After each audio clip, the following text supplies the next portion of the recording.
All right. Sorry again about the delay in getting started this morning. Well, I'm going to keep doing roll at the end of class. That worked really well last time. So let's go ahead and jump in with today's topic. As soon as I get to the head of the notes. All right, today we're going to start talking about political parties. Specifically, today we're going to look at the fundamentals of what political parties are. We should be able to define a political party beyond Democrat versus Republican, explain the functional parties, explain the functions parties perform in democracy, and then describe the three faces of parties: the party in the election, the party organization, and the party in government. Finally, we should be able to explain why parties are coalitions, not ideologies carved in stone. Next class, we're going to talk about polarization, sorting, and party coalitions. And then Friday, we'll talk about parties and elections and governing.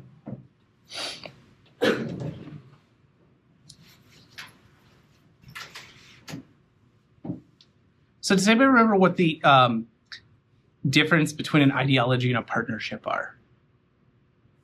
You know what? It is too early for the questions, I think. We're just going to skip right ahead to what is a party and how do we define it in the terms of political science. So the definition, what you guys are going to have to write down at some point if you continue in political science, is that a political party is an organized group seeking to win office and influence policy by coordinating candidates, voters, and governing officials. Parties are not the same as an ideology. While certainly political parties typically share ideologies in common with, the members will share a similar ideology, it's not the same as an ideology. It's also not the same as an interest group. An interest group is going to be more narrowly tailored to a specific thing, whereas a party is more overarching. And then it's not just a campaign brand. Political parties don't just come out for the presidential election once every 4 years and then go back into the woodwork. This is a coordinated effort that is pretty much always running.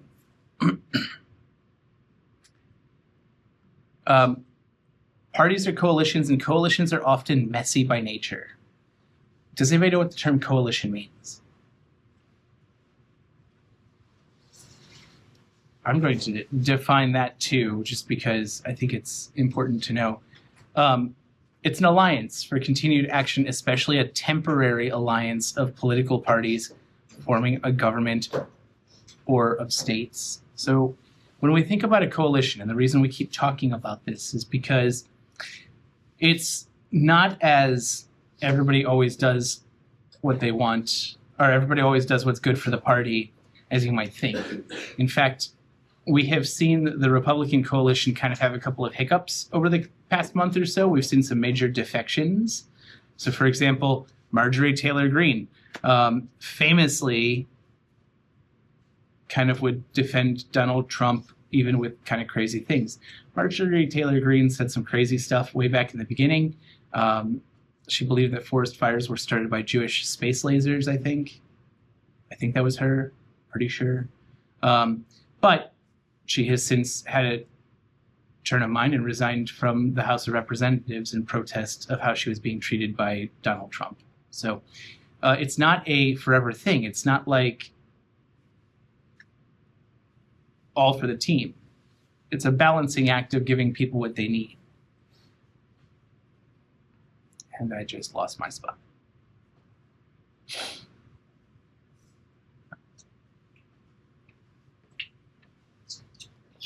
So what do political parties actually do? They have 5 main functions. The first is that they simplify choice. For voters, when you see somebody as a member of the Democrats or the Republicans, you know what they stand for. You have a pretty good idea of this is what their politics are going to be. It makes it easier for you to select a candidate when you know that this is the party they're a part of. Second, they mobilize participants. They have voter methods to get voters to turn out. They have methods to get volunteers, and they have methods to ensure that there's a consistent messaging. Has anybody ever volunteered for an election? You have? To be like a worker. Yeah, what do you do? Mostly just sign agenda. Yeah. I did it twice in high school. Yeah. In high school, I volunteered to be a ballot counter. We used to, well, ballot inspector, I guess. You'd go and sit, and somebody who said they're liberal and somebody who said they're conservative sat there and looked to make sure that the ballots were, real. There's lots of other ways you can volunteer for a campaign too. You can volunteer to go get signatures. Is anybody familiar with Morrow? Kind of behind Lincoln. If you go out the corner, there's Fairmont, and that runs into Morrow. My neighbor and my wife are really kind of getting concerned about the traffic as it relates to the Morrow Heights Elementary School. So they've decided they want to have the city do a traffic analysis. And to do that, they need to have a petition, and that petition has to get so many signatures or something. I didn't really follow it. I've been a little busy. They're going around getting signatures from people. It could be something as simple as this. You could be volunteering to work with a party to get signatures. The point is that all these different things get people to participate in the election. They get people interested in it. They get people to turn out. They get people to sign up to vote, come out and vote on the day of. It's a big part of what parties do. Number 3, they recruit candidates. These are going to be trying to decide who runs, who gets support, who gets the money ultimately. But on kind of a grassroots level, they start the process pretty early. Like they might, even though it's a nonpartisan position, there's a couple of Democrat groups around here that are always looking to try and get people to run for city council. Same with the Republican groups. You get experience as a politician when you're on something like city council, and you can keep working to move up the ranks after that. They organize government. So the leadership is typically going to consist of who the party wants the leadership to be. The leadership in turn is going to get to decide who's on committees, what sort of things are going to be referred to committees, and finally basically set the legislative agenda. When we start talking about how a bill is made, you guys are going to see how the Speaker of the House, for example, has tons of power in terms of what the House actually does. Has anybody heard the term discharge petition lately? Nobody heard that term? So normally the House of Representatives, whatever comes up for vote, is determined by the Speaker of the House. No exceptions. However, the House can do something called a discharge petition. And if they do that, what they're doing is basically saying, okay, no, we're going to take care of this even though the Speaker of the House may not call it up. So we have the release of the Epstein files because Republicans and Democrats came together and overruled the Speaker of the House to bring that to a vote. Finally, they're going to create accountability. This is going to help voters reward and punish the people that they don't like. So if you think about the Democrats or the Republicans as a governing team, and you don't like the way our country is running when one group is in charge, you can punish the governing team by voting for people from the other team. I would argue that accountability goes beyond that. Lots of times the political parties are going to ensure that people are voting the way they want them to vote to remain in good standing with the party. What's her first name? Let me look it up really fast.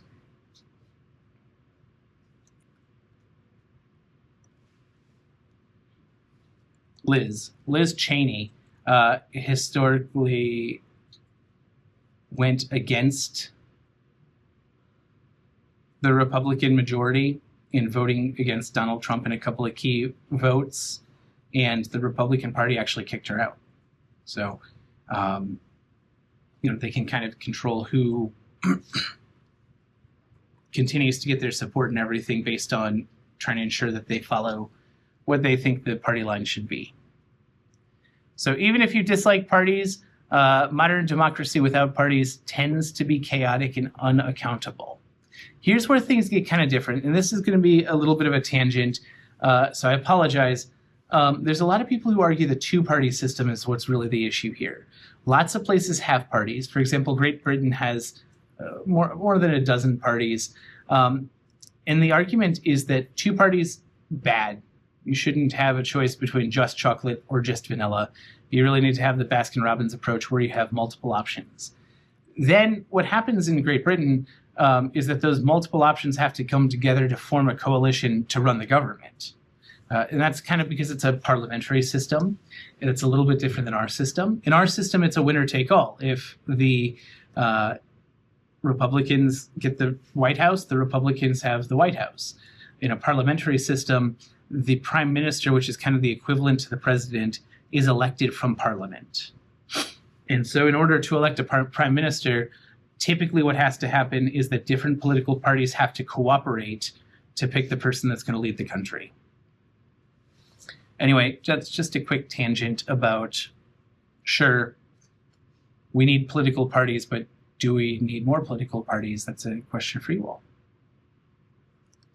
So there are three faces of parties, and this is going to be the key framework for what we're going to talk about as it relates to what we have for this class.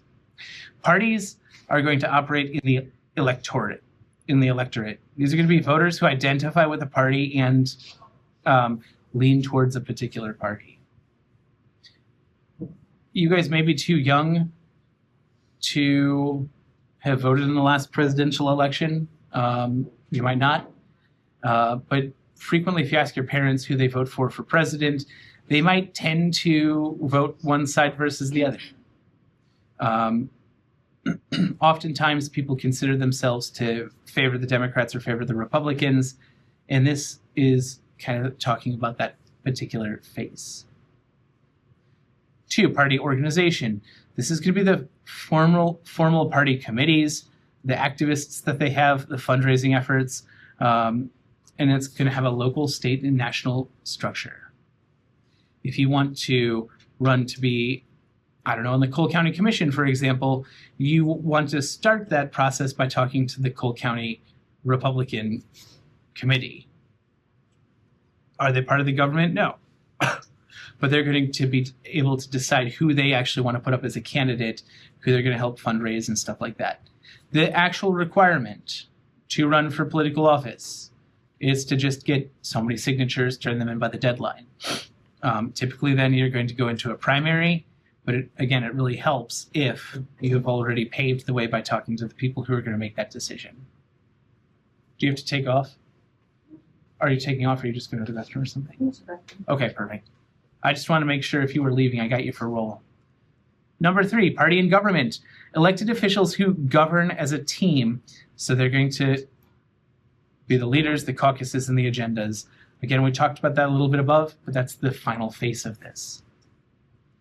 When people argue about parties, they're often talking about different faces without realizing it. This is all part of the same thing. But while we might like the grassroots effort that the party organization provides on the ground here, we might not like the fact that the House of Representatives is always going to kind of, right now, lean right because nobody wants to break rank.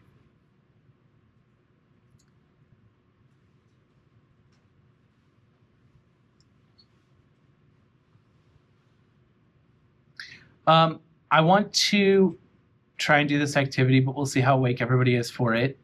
So let's see if we can get it done. Here's the intro to it. Parties win by building coalitions. Coalitions are formed by combining groups with overlapping interests, even if they don't agree on everything. We are going to divide up pretty much in half. So everybody on that side will work together. Everybody on this side will work together. And I'm going to give you a list of different constituencies or things that you would, maybe be interacting with if you're in a party. And with that list, I want you to build a coalition that can win a statewide election. How are you going to work with these different groups to make things work? So you can choose a couple of them from the group. You're going to have like 5 groups or so, and you want one shared message that holds them together, one interest or one internal tension you'll have to manage, and one policy trade that you'll offer to get other people on your side. I'll give you about 5 minutes to work on this once we get going. So here are the different groups I want you to think about. One is going to be union households. So these are going to be people that are part of a labor union. One is going to be small business owners, suburban parents, evangelical Christians, young voters, older voters, environmental advocates, law and order voters, college-educated professionals, rural voters, immigrants and new Americans or new residents, and civil liberties-minded voters. So you can pick a couple of those groups. You can come up with your own, but I want you guys as teams to kind of decide what's that messaging going to be that's going to bring everybody to the table that you're trying to govern the country with. What's that policy trade-off, and what's the tension you're going to have to manage? We'll go for about 5 minutes. You may begin.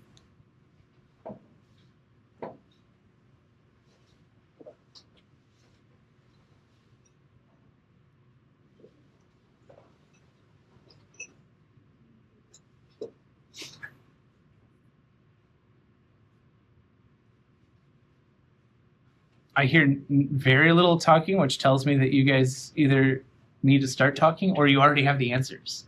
So do you already have the answers?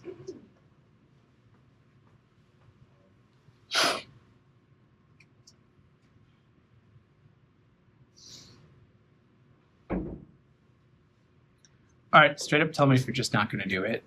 Like, raise your hand if you're not going to participate in this, because we'll move on rather than trying to break it up with this. Are you guys working? Because I know that you 3 are just sitting here.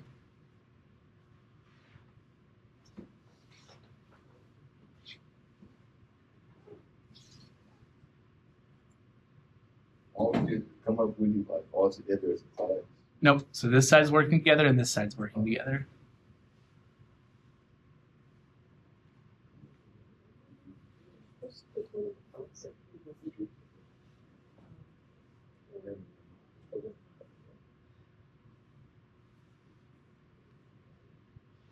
Repeat the question one more time. Sure. Did you hear the list of groups that I read? Okay. So with the list of groups I'm about to read, your goal is to try and figure out what's going to unify everybody, what's going to bring them together. You can pick however many you want to try and build a coalition with. What's going to be the tension you have to manage between these groups, and what kind of compromise are you going to offer to try and get everybody on board.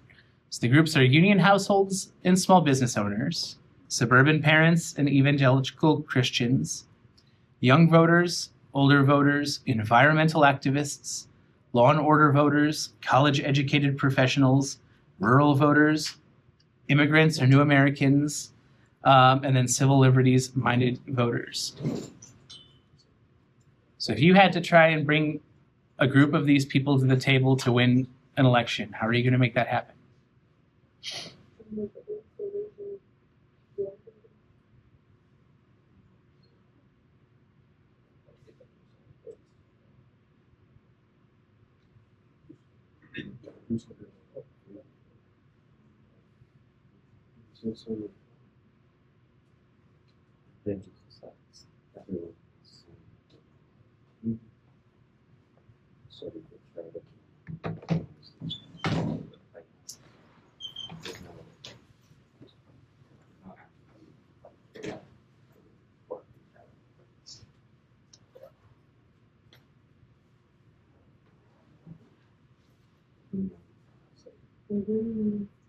I just shouldn't do it much.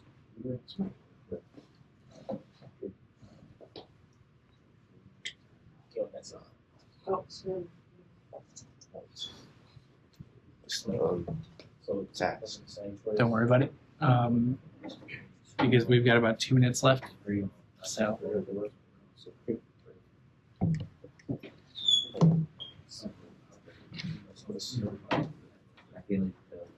the movie gets used. Yeah. It's the first time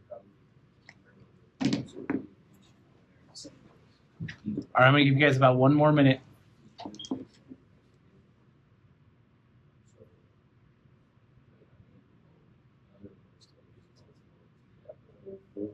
And suburban,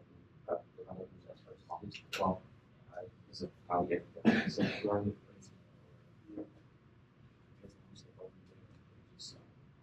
they really get out of it. It's really down to their side of what they agree on and what they don't agree We'll go for this. We'll go for the suburbs.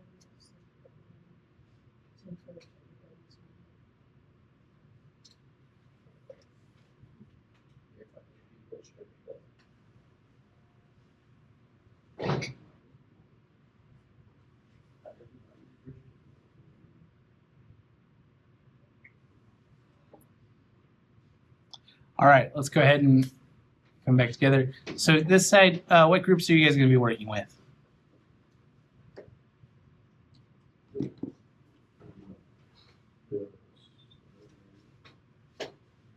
the suburban group. The suburban parents and what group?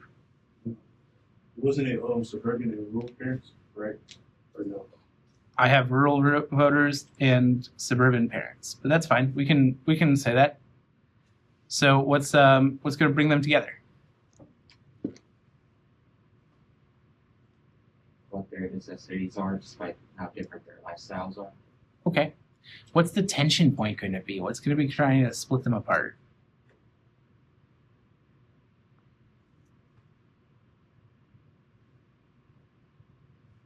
The difference in taxes or the cost and whatever they provide. Okay. And then finally, what compromise are you going to make to keep everybody together?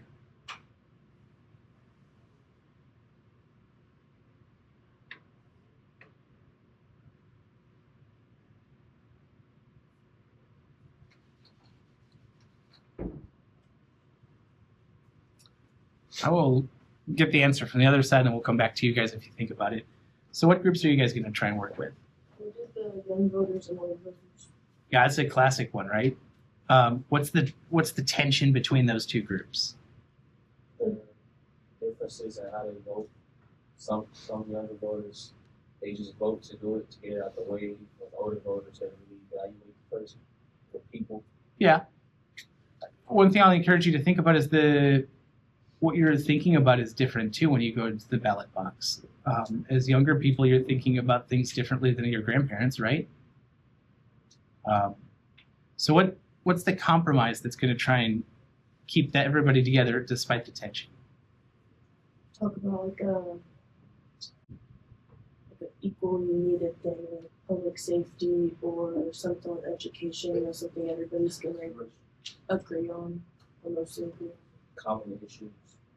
Yeah. Sounds good.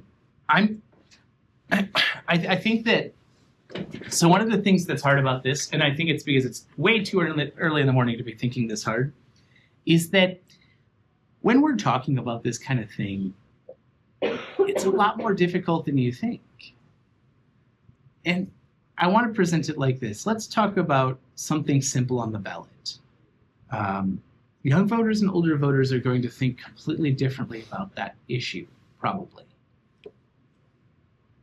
How many people have had their grandma or grandpa tell me, well, back in my day, I had to insert thing here, but it basically equates to I walked up and down the hill, or I had to walk up the hill in the snow when it was 120 degrees both ways to school. And you think to yourself, how is it snowing in 120 degrees, and how did you walk uphill both ways, right? We have this idea that the way we did it is the best way to do it, or that the problems that were faced by our parents are the same problems we have. Sometimes objectively that's right. I got in a fight with my dad. Not a fight, but a disagreement with my dad a while ago because I talked to him about the price of everything in this world. And I said, when I started working as a public defender, I started making $38,000 a year. That was over a decade ago, but still, it was not very good money. And he told me, well, Andrew, back when I started as a teacher, I made $35,000 a year. And I said, that's fantastic. The difference is that when you started as a teacher like 30 years ago, and a lot of inflation has happened since then.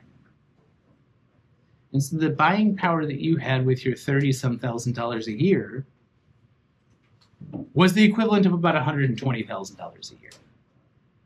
And so if we were to, make the same amount starting out, that's fine. But for me to make the same amount that you made, it would be $120,000 a year.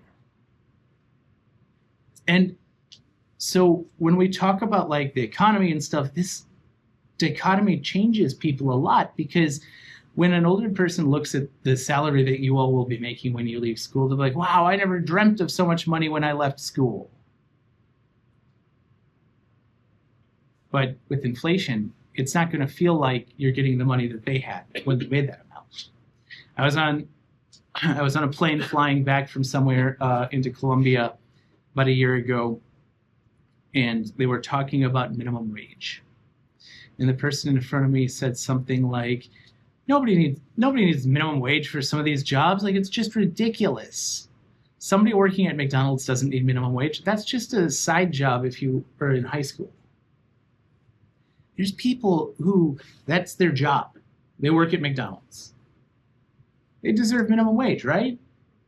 But the perception that they bring into it is that because that's the sort of job they had when they were in high school, everybody who's working there is just picking it up to take their girlfriend to the movies on a Friday night where, $10 gets you the popcorn and a soda.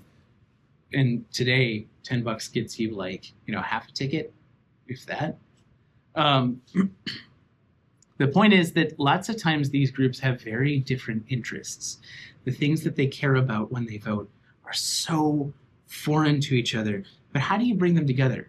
How do you actually make the young voter who cares about being able to someday get to buy a home and take their family on vacation, how do you get them to have the same value system as somebody who, maybe has the 401k and is at the end of their journey and because of that has tons and tons of assets? It's a difficult thing, but that's the concept of building a coalition. My hope is that you guys struggled with this a little bit. Again, I think it was pretty early to try and play a game like this, but my hope is that you saw, hey, this is a little bit harder than I thought it would be. It's not as simple as just saying, all right, old and young are going to work together, or rural and urban are going to work together. Did you know in the state of Missouri, to pick on you guys for just a minute, that is a constant fight in our legislature. Most of the voters are located in St. Louis and Kansas City. You could say that there's quite a few in Springfield and Columbia too, comparatively. But if you take those 4 metropolitan areas out, the remainder of the state is mostly rural. All the time there's this fight about should the cities get things, because as a country resident, I don't want to have to pay for that. Versus, well, should the cities get things because that's where the people are? There's these fights that naturally are going to spring out of, can't we lower the taxes for everybody, or shouldn't the city have to pay for that? How do we settle that? I don't know. People have been fighting about that stuff forever. My son told me last night as we were eating dinner, he said, Dada, can we get a rooster? And I said, AJ, I don't really care, but I think that our neighbors wouldn't really like us having a rooster. Why not? I'm like, well, what sound does a rooster make? And he, of course, did the cock-a-doodle-doo rooster sound. I'm like, do you really think that your neighbor Tasha wants to hear that at 5:30 every morning? And he's like, well, I want to hear it every morning. I'm like, but that's the thing. Being part of a government, forming that coalition, I didn't say coalition to him, but being part of a community, you have to kind of balance the things that you want with the things that other people want. How do you make that fair? And when we talk about a coalition, that's the challenge here, right? So that's what political parties are trying to do. Do they do it? I don't know. I would argue that it's becoming increasingly difficult for a single political party to tick all the boxes. I am not going to speculate as to your ages for this upcoming question. Does everybody drink beer? Has everybody had a beer? And if you've had beer, have you had craft beer? There was an explosion in craft beer popularity a few years ago, mostly because people realized that, like, I don't just have to choose between Bud Light and Miller Lite. There's IPAs and porters and all these other different things that are out there. I think that the same thing might be happening with politics, where people are saying, yeah, I don't like what the Democrats are trying to do with respect to taxation, but I don't like what the Republicans are trying to do with this. So anyway, thanks for playing my game. Sorry it didn't work out perfectly well, but this whole concept is what political parties are. The coalitions are held together by enough agreement to win and enough tension to create conflict inside the party. So let's talk really fast about party ID versus ideology, because this is something that's really easy to confuse. Students are often thinking these are the same things. So let's just go through really fast and say why they're not. Party ID is a psychological term, a psychological team attachment. This is often a stable thing. If you think about, your favorite sports teams, I grew up in St. Louis. I don't care where I'm at, I'm a Cardinals fan. It was really interesting when I went to Rockhurst University in Kansas City for undergrad, because a lot of people there are from Kansas City and they're Royals fans. Here's a fun phenomenon. Most Cardinals fans are just vaguely aware of the fact that another baseball team exists in the state. But Royals fans hate Cardinals fans. Like, there's a rivalry that only one side is aware of. And so when, like, I was a freshman and people are like, oh, you're a Cardinals fan. I'm like, I'm really sorry. I didn't know this was a thing. But you can't convince me that the Cardinals aren't the best baseball team ever. Even though they are absolutely terrible right now, they're still the best, right? You can think about party ID as that sort of thing, right? This is the home team. This is the person you've rooted for forever. Ideology, on the other hand, is a set of beliefs about the role of government. This can be stable, but it's often less team-oriented. Do you believe in low taxation? Or do you believe that the government should provide services for people? These are different ideas that has nothing to do with which team you root for. Do I believe that the pitch clock has ruined baseball? Yes. It has nothing to do with whether I like the Democrats or the Republicans. Why it matters. Your party idea is going to influence how people interpret information. So this is going to tie into chapter 6 a little bit when we talked about your different things, but this is going to be kind of the lens you see information through. Parties become brands, and brands shape perception. Again, like we talked about last class, the class before, Coca-Cola, fantastic. Pepsi, not so fantastic. You could give me a Pepsi-themed thing, and I don't really care. If you give me a Coca-Cola themed thing, yeah, that's going to be something I value more. That's that brand identity. So last thing I want to say about that is many times people don't pick a party because of ideology. They form an identity, then interpret politics through it.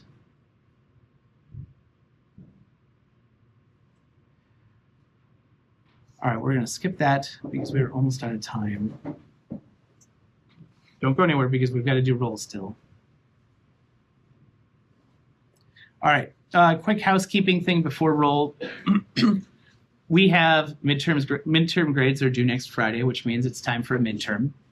I'm going to give it to you guys. It'll be open book, open note, and on Canvas. Because we're running just a little bit behind with the snow day and everything, I would normally give you a class off to get it done, which I still might do depending on how everything's working. But my plan right now is that it will be open Sunday through the end of the day Wednesday, which will give me Thursday to grade it. But it will be online, open book, open note. Friday, we will go over a couple of sample questions, which may or may not find their way onto the midterm. But the reason this is important is because, like, I've talked to you guys about my vision. I can't see if you're going to cheat or not. And so long ago, I decided I'm not worrying about it. So the vast majority of the points on your midterm are going to come from open-ended questions where, I'm going to ask you something. You're going to be required to synthesize the information that you have obtained from this class to answer the question. And by doing that, I'll evaluate your understanding. This freaks students out because lots of times there's no right or wrong answer. It's all about how you show your work. And so Friday we'll do a couple of practice questions because I want to make sure you guys are all showing your work. It's not hard, it's not scary, it's just different. All right, any questions before we do attendance? So is it in class or? Nope, it's gonna be on your own time, but you're gonna have unlimited amount of time. Like when you start it, you'll have like 2 hours to get it done. But you can start it whenever you want to start it. I also have class on Monday and Wednesday. Yep. All right. Any other questions before I end the recording? Sweet.